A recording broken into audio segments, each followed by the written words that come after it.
Students at the University of Toronto staged a silent protest today demanding more support for mental health services after recent deaths on campus. Organizers are calling it a crisis, one they say the administration fails to acknowledge. CTV's Heather Wright has more from Toronto. They stood in silence, hoping their message would be heard. There were 2 suicides in the past, less than 12 months, in the same place, and nothing has changed. I think that something definitely needs to change. Hundreds of students gathered outside the president's office on the University of Toronto campus before walking through the doors and taking their protest to the hallways.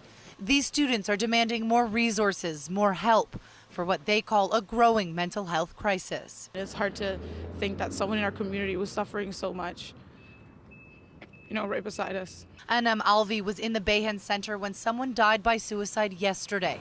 She says it's the 3rd suicide on campus this school year and wants the university to overhaul its approach to mental health. Acknowledge what's happening with the students and take action on it. I want them to provide better resources for students. Among the complaints, long waits to even speak with a counselor on the phone or book an appointment.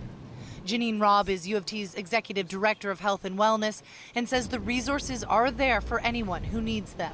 I think we have to encourage students to ask for help often, and if something's changing while you're waiting, we tell students, call us back.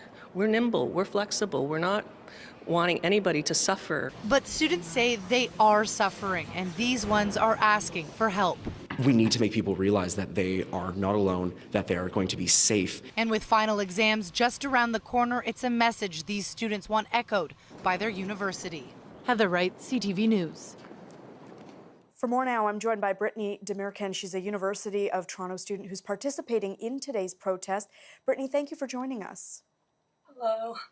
Brittany, tell me, what do we know at this point about the student's death last night? Again, we know absolutely nothing. The school has not acknowledged it. There has been a tweet sent by the school saying Bain is closed and they're sad about it. And they provided a link for mental health services, the one that previous students just complained about. There's a 2-month wait for it and we can't access it, and that's why we're protesting, and to honor the 3 lives we lost throughout the school year. You were part of that protest today. Tell Yeah. me, what was it like being part of that group, a number of students showing up there? I was one of the first people there, and then I turned my head 3 minutes later, and there was so many people, and there was so much emotion, and we were all together fighting for the same basic resources, and no one really came out of the building. We were protesting outside the president's office. No one really acknowledged our feelings and our posters. So I think we're still pretty upset about that.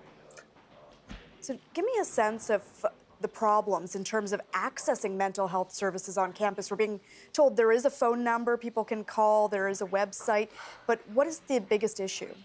The biggest issue is actually calling in. So we call in and we leave a voicemail and they never get back to us.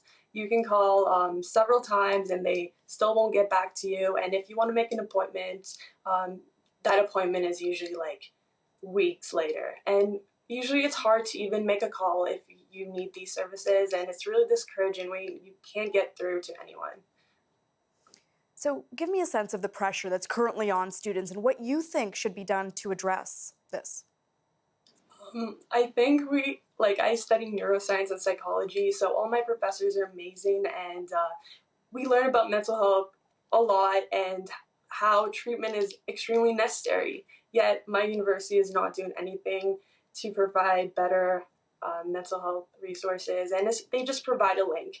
And I feel like everyone just feels like a number, and it's just not enough.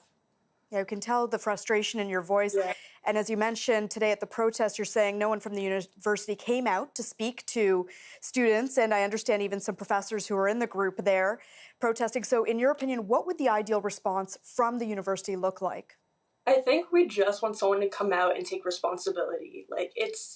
It's not a secret that our mental health resources are pretty bad, and they say there's resources available, but actually no, there isn't. There's no resources available. if we were to call the mental health center, it would be closed right now. Students have classes usually from 9 to 6, and on the actual mental health website, it says best time to call, and it will provide you 2 hours out of the 6 hours that they are open, which is ridiculous. And you always have to shift and try to call, and everyone is always calling. It's just a voicemail that will never get answered. All right, we have to leave it there. Brittany, I want to thank you for joining us this evening, and we will continue to follow this story. That is University of Toronto student Brittany Demircan joining us.